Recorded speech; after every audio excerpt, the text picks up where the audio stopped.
আমাদের কর্মীদেরকে ধরে ধরে মিথ্যে মামলা দেওয়া হচ্ছে, তাদেরকে এবং পুলিশ লেলিয়ে দেওয়া হচ্ছে এবং পুলিশ পিটিয়ে খুন করা হচ্ছে। আজকে আমরা এই গণতন্ত্র প্রতিষ্ঠার দাবিতে, শান্তি প্রতিষ্ঠার দাবিতে আজকে আমাদের এই মিছিল। পুলিশি হেফাজতের মৃত্যু এর বিরুদ্ধে প্রতিবাদে আমরা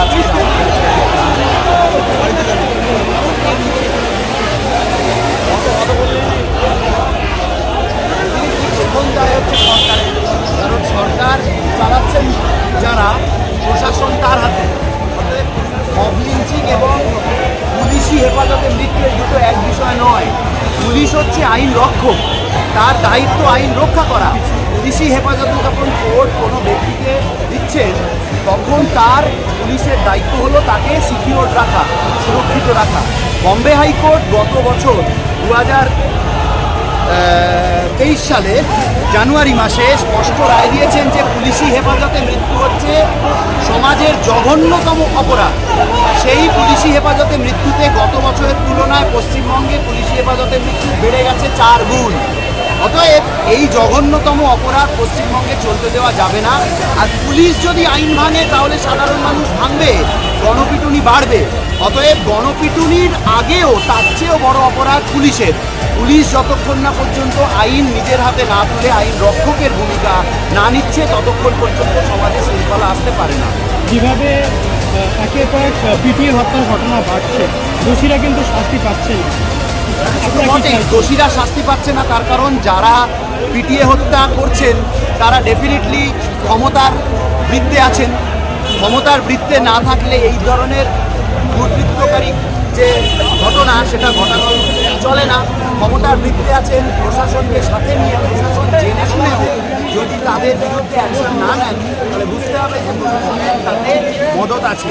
আর তার চেয়েও বড় কথা আমি আবার বলবো, রিপিট করবো, যে পুলিশ নিজে তার কাস্টডিতে যদি সাধারণ মানুষকে হত্যা করেন, অত্যাচার করেন, পশ্চিমবঙ্গ এই বিষয়ে কাস্টডিতে খুন এবং অত্যাচারের বিষয়ে সারা ভারতবর্ষের মধ্যে একটা লজ্জাজনক অবস্থানে আছে। বাংলার গণতন্ত্র যদি না উজ্জ্বল হয়, যদি না আইন রক্ষকরা আইন রক্ষার কাজে লিপ্ত না হন, আইন ভাঙতে থাকেন, তাহলে বাংলার জনগণ, সংবিধান যেহেতু কারোর পৈতৃক সম্পত্তি নয়, সংবিধানের প্রিয়াম্বেলে প্রস্তাবনায় স্পষ্ট উল্লেখ আছে, প্রথম বাক্যটা শুরু হচ্ছে we the people of India, আমরা ভারতের জনগণ এই সংবিধানকে আমাদের কাছেই অর্পণ করছি। কাজেই সংবিধান আমার আপনার সকলের। যদি আইন রক্ষকরা শপথ নিয়ে আইন রক্ষা করব বলে আইন ভাঙার কাজে লিপ্ত হন তাহলে তাদেরকে কি করে আইনের আওতায়, সংবিধানের আওতায় নিয়ে আসতে হয় তা বাংলার জনগণের জানা আছে। Thank you. অত্যাচার করেছে তাদেরকে যথারীতি আমরা তাদেরকে অ্যারেস্ট করা হয়। কিন্তু মুখ্যমন্ত্রী আজ পর্যন্ত করেননি এবং আজ ভাইয়ের হয়ে এখনো পর্যন্ত মুখ্যমন্ত্রী মুখ তুলেনি। মুখ্যমন্ত্রীরা যতটুকু আপনি অবিলম্বে মুখ তুলুন, নইলে কিন্তু এই জনপ্রিয় রাজ্য সরকার বিরোধী যেভাবে মানুষ কেটে পড়ছে আগামী দিনে কিন্তু এই সমাবেশ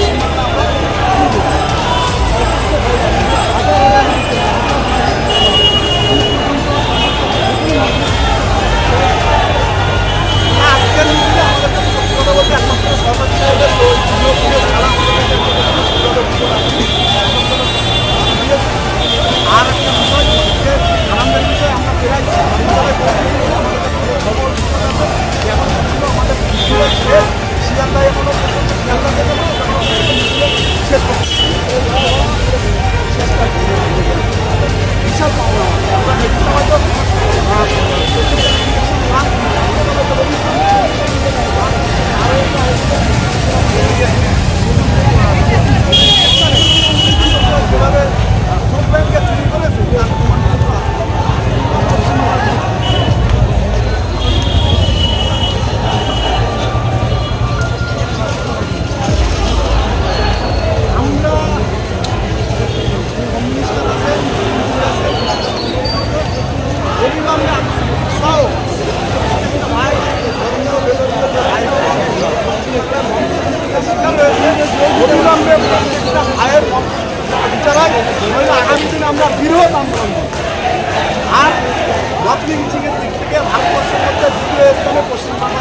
মুখ্যমন্ত্রীকে অবশ্যই দৃষ্টি আকর্ষণ করছি অবিলম্বে যেন গভর্নমেন্ট পশ্চিমবাংলা থেকে আবার নইলে আমরা হুঁশিয়ারি নিচ্ছি আমরা কিন্তু আগামী দিনে বৃহত্তর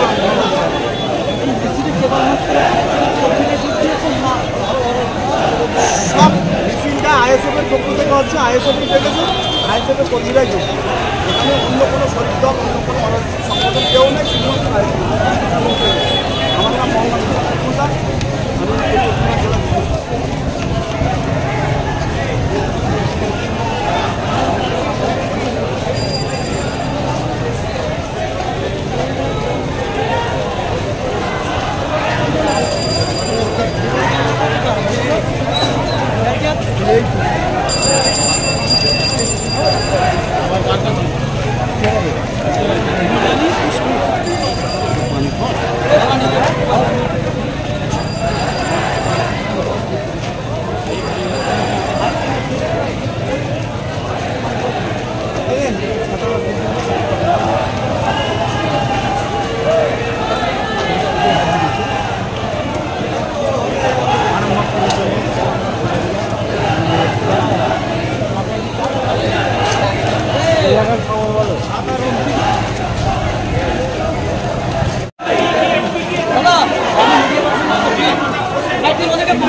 নির্মমভাবে হত্যা করেছে সেই পুলিশ প্রশাসন, এই রাজ্যের পুলিশ মন্ত্রী এবং এই রাজ্যের পুলিশ প্রশাসন এবং এই রাজ্যের যে মুখ্যমন্ত্রী তিনি কিন্তু এখনো অবধি মুখ খুলছেন না এই নিয়ে। একাধিকবার কিন্তু